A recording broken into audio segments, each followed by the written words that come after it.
ముఖ్యమంత్రి గారు అలాగే మీరు మీలాంటి కాదు. ఇప్పుడు మీరు నా వాయిస్ తీసుకున్నారండి, మీరేం చేస్తారు? ఒకరు ఆ వాయిస్ ని, ఎవరైతే అసంతృప్తులు ఉన్నారో వాళ్ళ వాయిస్ ని, ప్రభుత్వ వాయిస్ ని ఇట్లా మీరు తీసుకుంటారు. మీ దగ్గర ఎప్పుడు యోయో టీవీ అట్లా చేయలే, అట్లా కక్కుర్తి పడలే. ఎప్పుడు కూడా యోయో టీవీ నేను ఇప్పటి నుంచి కాదు ఎప్పటి నుంచి చూస్తాను కదా.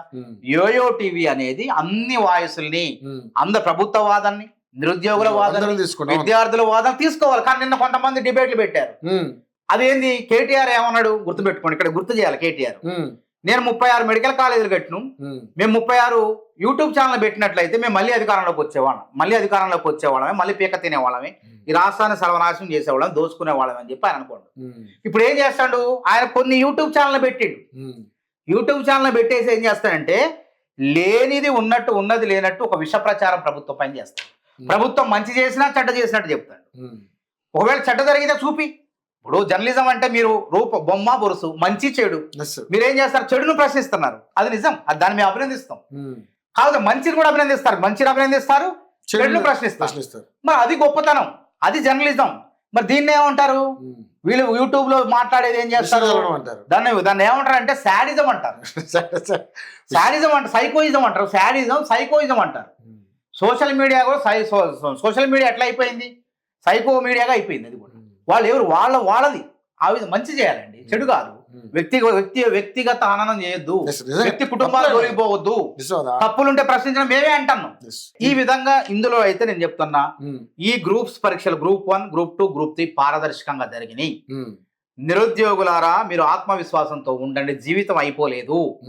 ఎన్నో ప్రపంచం నుంచి బయటకు వస్తే, ఒకసారి లైబ్రరీ నుంచి బయటకు వస్తే ఇట్లా అవకాశాలు మన ముందుంటాయి. ఆ అవకాశాల్లో వాటి కోసం పాటుపడుతూ మన ప్రభుత్వ ఉద్యోగం కావాలి, నేను ప్రభుత్వ ఉద్యోగిని కావాలని కళ నెరవేర్చుకోవడం కోసం ప్రయత్నం చేయండి. అంత మాత్రాన మన జీవితం అయిపోలేదు.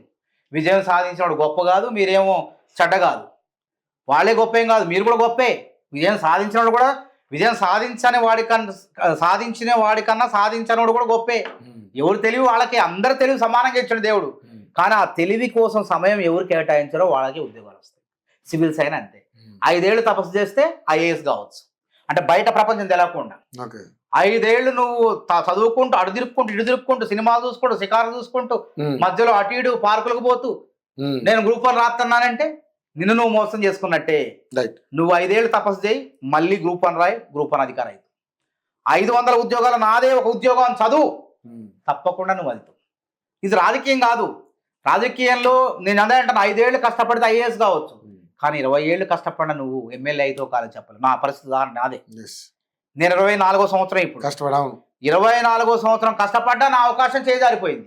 ఇందులో ప్రశ్నించడానికి ఏం లేదు, కానీ అందులో కష్టం ఆడిపోదు. నీ తెలివి, నీ రాత, నీ భవిష్యత్తు నీ దగ్గర నిర్ణయించబడుతుంది.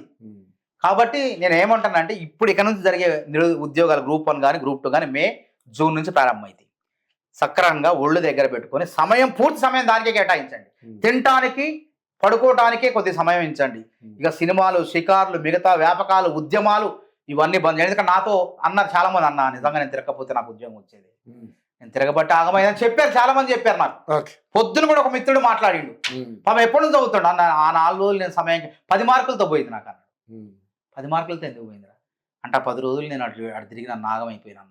ఆ 10 రోజులకి 10 మార్కులు వస్తే నేను నా గ్రూప్ 3 గారు కనీసం గ్రూప్ 3 కూడా రాలేదు, గ్రూప్ 1 రాలే, గ్రూప్ 2 రాలే, గ్రూప్ 3 కూడా రాలేదు అన్న. ఏ ముఖం పెట్టుకొని ఇంటికి పోవాలను?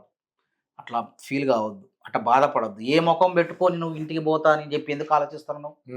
తప్పు నువ్వేమన్నావు? తప్పు చేసినవా? దొంగతనం చేసినవా? ఏం తప్పు చేసినావు? ఏ తప్పు చేయలేదు నువ్వు మళ్ళీ కష్టపడి చదువు, నువ్వు విజయం సాధిస్తావు, నీ విజయం నీదే అని చెప్పి ధైర్యం చెప్పి, అది వేరే వాడు ఏం చేస్తారా?